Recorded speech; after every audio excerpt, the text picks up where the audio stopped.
back to Miss Cindy's Kitchen. Tonight we're going to show you a quick recipe, 3 ingredient peanut butter cookies. And you know how if you need a quick dessert to bring in for a potluck or something and you don't have time for a long recipe or a long bake time?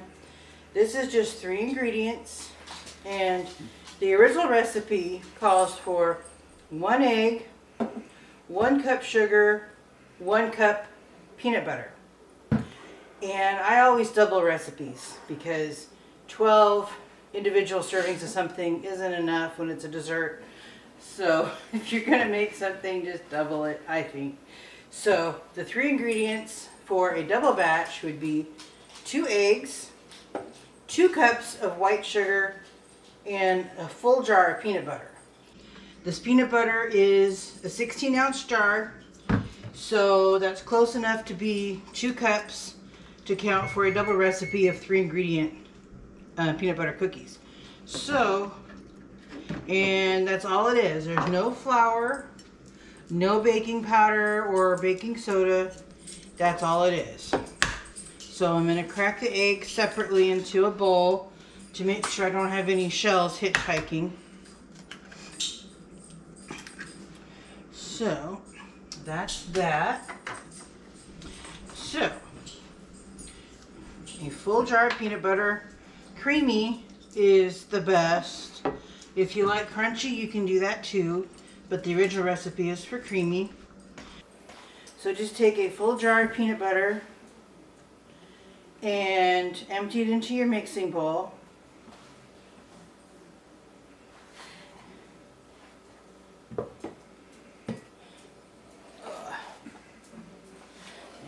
We have our toddler dog trying to get our attention right now. So, this is a nice recipe if you want something quick to whip up for a dessert. Let's just say you want something sweet after dinner, but you don't want to invest in a multi-ingredient recipe. Just grab a jar of peanut butter, 2 cups of white sugar, 2 regular rolled chicken eggs, and mix them all together, and you've got the basis for your peanut butter cookies. Ugh, this is extra thick at the bottom. I think this is the natural style peanut butter rather than the traditional. So, alright. Use this sturdier tool to get out the remainder. Alright.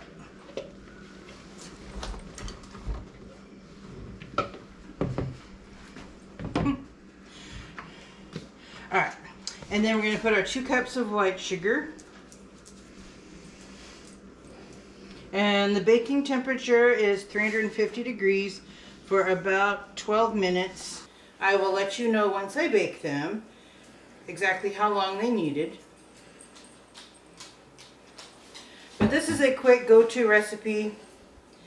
Tiny piece of cardboard from the sugar wrapper. And then the 2 eggs, there's no shells hitchhiking. And got some peanut butter in the eggs, but that's supposed to be in the recipe, so. Alright. And my handy dandy mixing tool. People have asked where this tool came from. It's made by Wilton, and we got it at Michael's in their cake aisle. And it wasn't that expensive, and it's very, very handy. So anyway, make sure you like and subscribe, and share to your friends, and give us your feedback and let us know what you thought of this recipe and of our videos. And again, this is a nice quick dessert. There's no flour, so if you have gluten-free people in your lives, this is a good cookie recipe for them, provided they're not allergic to peanut butter. That's another hot topic. So just out of curiosity, you said creamy is the best. Yeah. Could you make it with chunky? Or? Yeah. Chunky peanut butter, whatever floats your boat. The original recipe just calls for creamy. And we happen to have a lot of creamy peanut butter on hand. So you use almond butter, any kind of Nutella, anything on hand? I think it has been made with other nut butters. But, because I know sometimes people who are allergic to peanut butter may or may not be allergic to almonds because that's a tree nut versus a ground nut. There's differences in food allergies. Okay. But I honestly don't think people who are allergic to peanut butter would be seeking out a peanut butter recipe. But then again, you have warnings that peanut butter contains peanuts because that's just how our legal food safety guidelines work. If you were to buy a jar of peanut butter and not expect peanuts to be in it,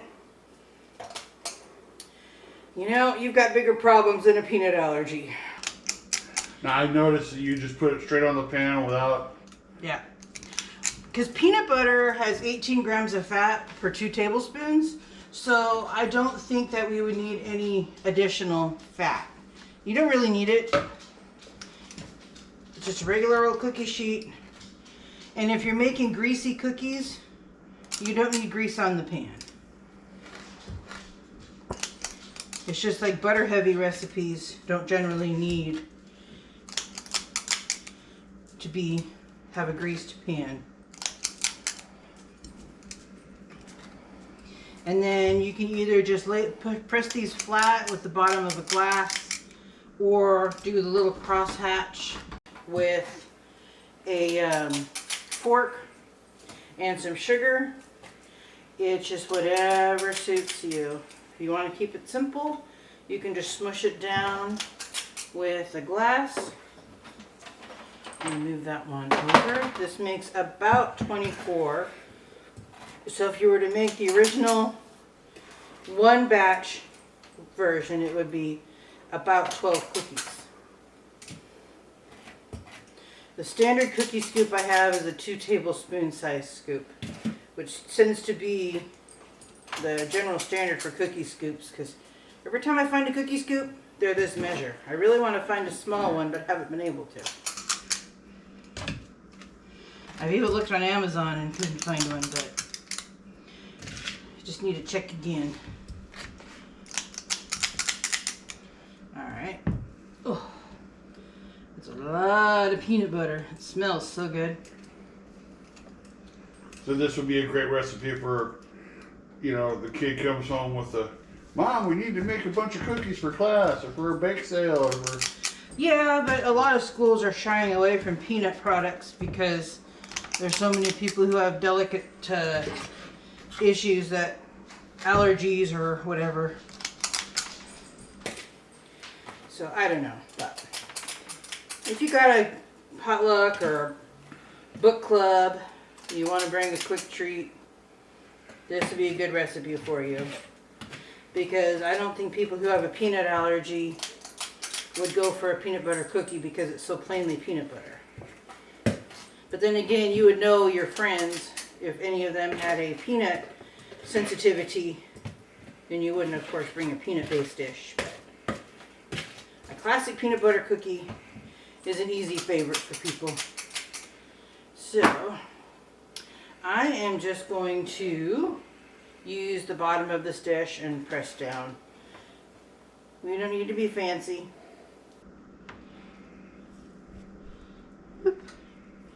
Alright.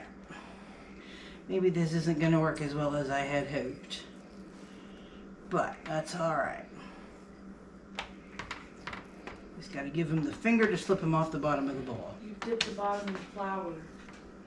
That's true, or dip it in sugar.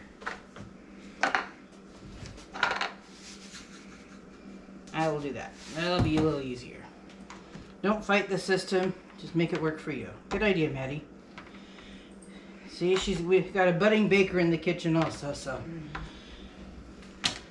And I also bake at church once a week, so we always bounce ideas off each other, and I learn things from other people. Maybe this week maybe one of these weeks I'll take the camera and follow you to church. Yeah. Because we bake treats for in between services and for special events that go on at church where we need treats. Because homemade treats are always the best. Alright. So we're just going to make some regular round peanut butter cookies. 3 ingredients, no flour, and there's no leavening in it like baking soda. So it's super simple. Alright.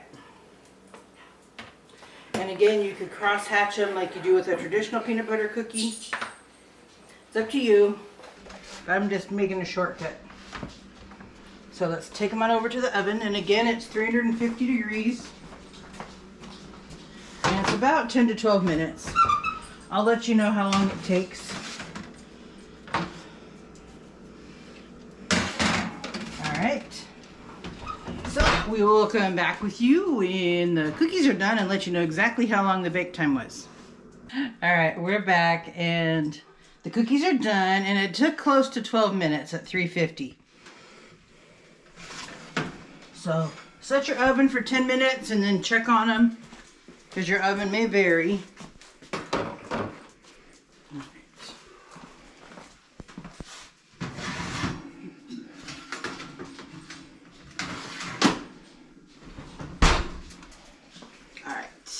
They look really good. Yeah. So that is what they look like. It's a very simple, flaky textured cookie. And you let them cool on the cookie sheet for a couple of minutes and then you can move them on. But it's just a very, very simple, flaky cookie. So we'll pause for a minute and let these cool off and then we can show you what they taste like. And now that the cookies have cooled for about 5 minutes on the pan, you can put them on a wire rack to finish cooling. And while I do that, we will do a taste test. We have Tyler, Madison. They can take a cookie and give it a try. See how this batch came out.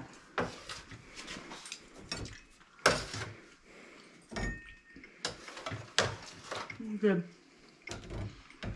Good. Nice simple cookie. Very good. You're good? Good. Alright. So, after they initially cool on the cookie sheet, you transfer them to a wire rack so they can finish cooling completely before you pack them away into a airtight food storage container. And I found that if I immediately put my cookies into storage containers and put them in a cabinet, they last longer. If I leave them sitting in plain sight, every time someone walks by the counter, they grab 2 or 3. It's like, where'd all the cookies go? I ate them. I ate them all. So anyway, so this is a nice quick cookie you can make for your family or to take to a gathering. So thank you again for joining us, and please like and subscribe and share to your friends and come back again for our next episode. Thank you for watching Miss Cindy's Kitchen. To get more recipes like this one, subscribe to the channel and hit the bell for notifications when new videos are uploaded. Share it out to your friends, family, and neighbors, and leave us a comment to let us know how this recipe worked for you. And don't forget to hit that like button. Again, thank you for watching Miss Cindy's Kitchen.